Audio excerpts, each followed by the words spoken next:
What's going on, everybody? Welcome back. The NFL draft is now in the books, and it's time to go back and take a look at the haul the Jaguars brought in with adding 9 players to the roster and give some grades out for how they did. All right, so let's get right into it.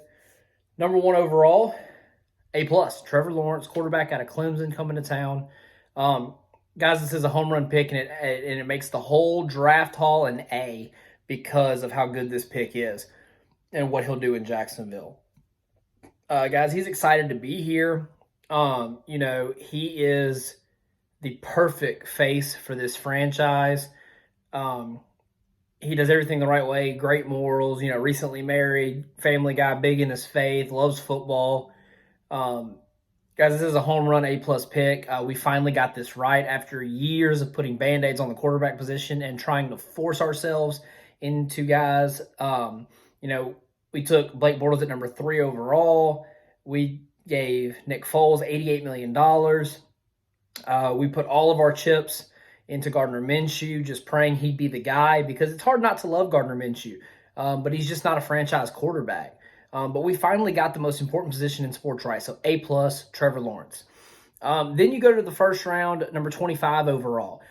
Travis Etienne, the running back out of Clemson. Guys, I'm giving this pick an A. Look, I know, first-round running backs, I get it, and I know a lot of people were down on this pick at the time. But look, we need weapons. Trevor needs weapons. He's got an incredible receiving core. All right, he's got a great running back in James Robinson. But now we've added such a dynamic playmaker in Travis Etienne that he is used to playing with. He's played with for the last 3 years at Clemson. They're good friends. They were great teammates. Travis Etienne is a home run hitter. He's an electric playmaker. He's going to kill people in the passing game. He's going to play in the slot some. Different packages. We're going to go 2-back with him and James Robinson. It's a lightning and thunder combo. You can be mad at who we passed on possibly to take him there, but to me, it's an A pick, guys. He's going to be a huge dynamic playmaker for us for a long time. He is going to complement James Robinson. He is not here to take James Robinson's spot because they're not at all the same type of player. And people that are complaining about the fact that we have James Robinson and we took Travis Etienne don't really understand how football works. All right, so number 33 overall in the second round, first pick of the second round, we took Tyson Campbell, the corner out of Georgia. I've given this pick a B, and the reason is would I have taken somebody else in the spot, Traven Moore, Christian Barmore? Yes, I would have, but Tyson Campbell has tremendous upside. He's going to be on the field with C.J. Henderson, with Shaq Griffin, and they're going to play him in the slot, the nickel role, and he's got a potential to be a tremendous player. It's going to take some great coaching, which Chris Ash, the Jaguars safeties coach, is going to give him, former defensive coordinator from Texas. So I'm giving that pick a B. Let's wait and see. All right, second pick that we had in the second round, 45 overall, Walker Little, the tackle out of Stanford. I'm giving this one a B also, guys, because look, he missed 2019 because of an injury. He opted out of 2020 like a lot of college football players did, so you can't fault him for that. If Walker Little plays this past season, he's a first-round pick. Walker Little is one of the best tackles in the draft. I get it. There's skepticism because he hasn't played football in almost 2 years. But he doesn't have to come in and play right away. Like Urban Meyer said, he's here to push the tackles, and that's exactly what he'll do. He's healthy. The injury was in 2019. He was healthy in 2020, decided to opt out. He's healthy. He's a big, strong, dynamic player. And I think that Walker Little is going to end up being a really good tackle for a long time, protecting Trevor Lawrence. We just got to have some patience there, so I give it a B. And then in the third round, our first pick overall in that draft, in that round, number 65 overall, Andre Cisco, the safety out of Syracuse. I'm giving this a B+ pick. Guys, Andre Cisco is a baller. He had an injury, an ACL injury that hurt him this past season, but Andre Cisco is an incredible player. If he's healthy, he might be the first or second safety off the board. He's pushing Traven Moore for best safety in the draft. Urban Meyer thinks he might be the best safety in the draft. The Bold Take Pod had guest on with John Shipley and the gentleman that covers the 49ers. Sorry, whose name escapes me. But they talked about Andre Cisco. Andre Cisco is a baller. He's a ball hawk. He goes and gets it. And, if we can get him healthy, That's a tremendous pick, guys. He's going to be a really good player with Rayshon Jenkins. And then first pick of the fourth round, 106 overall, we took Jay Tufele, the defensive tackle out of USC. I give this an A grade because you're getting a guy at the top of the fourth round that had late second, third round talent. He is a 3 technique that is going to, when we go to multiple looks, playing in a 4-man front when he's the 3 tech, he gets tremendous push, and I think he can play the 4 technique in a 3-4 defense. Getting Jay Tufele at the top of the fourth round is a steal, and that's why I give it an A grade. Urban Meyer desperately wanted him to come to Ohio State years ago, and now he gets the guy finally that he wanted those years ago. Our second pick in the fourth round, we actually traded up with the Los Angeles Rams from 130 to 121. We gave up a 5th-round pick from the Cleveland Browns and our 7th-round pick from the Titans, 249, to trade up to 121 and also landed 209 in the 6th round. And we took Jordan Smith, defensive end out of UAB. I'm giving this grade a C for right now. Let's see. Jordan Smith, guys, he's 6'7". He's 255 pounds. He is a mammoth athlete, and he's very athletic. He is quick and speedy getting to the passer. He needs work, though, and he's not going to be asked to play right away. He's a guy that is going to play on special teams, and I think do a really good job. We have Kayvon Chason and Josh Allen. He's not going to be asked to do too much right away. He's got to develop. So it's a C for now with the potential to be a pretty good player with the right coaching.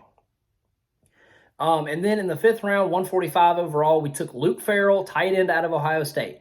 Look, I'm giving this grade a B, and you might think that's crazy. He caught, 30 balls in 4 years, and I know that doesn't seem like a lot, and it's not, because I'm grading the pick based on what he's going to be asked to do with the Jaguars. Luke Farrell is a epic blocking tight end, and he's going to be a baller on all of our special teams. He was a baller on special teams at Ohio State, and he's going to do the same thing in Jacksonville. I'm grading it based on what he's going to do, but he's going to do that job well. He is big and strong. He's not a big threat in the passing game, but Urban Meyer believes in this guy. He offered him as a sophomore in high school, got him to Ohio State, and he gets him back now. Luke Farrell is going to thrive in his role. We're not asking him to be Darren Waller. We're not asking him to be Travis Kelce. We're asking him to get on the line and block and ball out on special teams. And Urban and Trent Baalke are going to figure out the tight end position, whether it's Tebow or whether it's a guy like David Njoku, Evan Ingram, Zach Ertz. We are going to figure out that position. It is evolving. With the final pick in the draft, 6th round, 209 overall, we took Jalen Camp, who's the wide receiver out of Georgia Tech. I'm giving this a B+, basically because at this point in the draft, to get a guy who is, 6'2", over 220 pounds, played 3 years in a triple option offense and had some injury issues. But guys, he is a guy who's a great upside pick here late in the draft.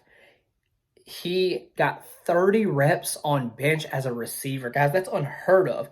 There are offensive linemen who play in the NFL that can't get 30 reps. So he is a big, strong wide receiver. He's going to fit in well with the group that we already have that's loaded. Jalen is here to develop and ball out on special teams. All right, so look, the last 3 picks are guys that their immediate contribution is going to be special teams. Jordan Smith, Luke Farrell, and Jalen Camp are all here to develop while balling out on special teams, and that's what they're all going to do. So you should be incredibly excited about this draft. So to recap, Trevor Lawrence, A+, Travis Etienne, A, Tyson Campbell, B, another guy who's going to ball out on special teams while being heavy in the rotation at corner and nickel. I give a B to Walker Little, a B+ to Andre Cisco, an A to Jay Tufele, a C for now to Jordan Smith, a B to Luke Farrell, and based on his role, and a B+ to Jalen Camp. Overall, I think we had a very, very solid draft class, all right? And no matter how you feel about the day 2 and 3 picks, the first pick was done right, and that's what matters.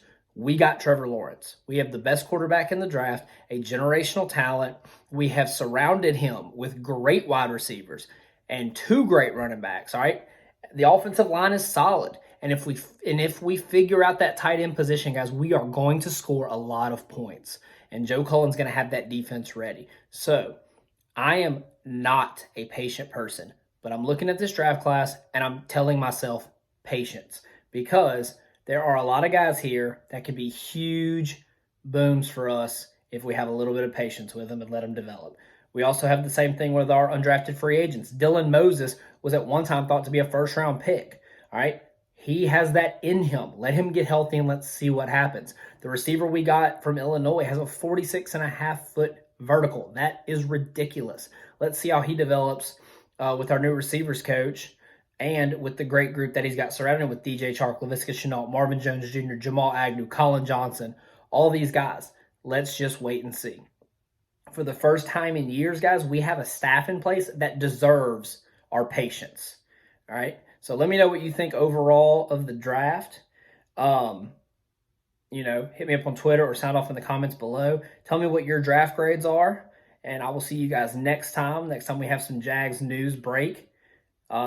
It's a great draft class, guys, overall, especially with what we got at the top, and it is going to be fun days ahead. Can't wait for practice to start when we get to OTAs, and I cannot wait to see that first Trevor to Chark or Trevor to Laviska or Trevor to Marvin, first connection, even if it's in practice. I know we're all excited to see it, so can't wait, guys. Take care, God bless, and go Jags.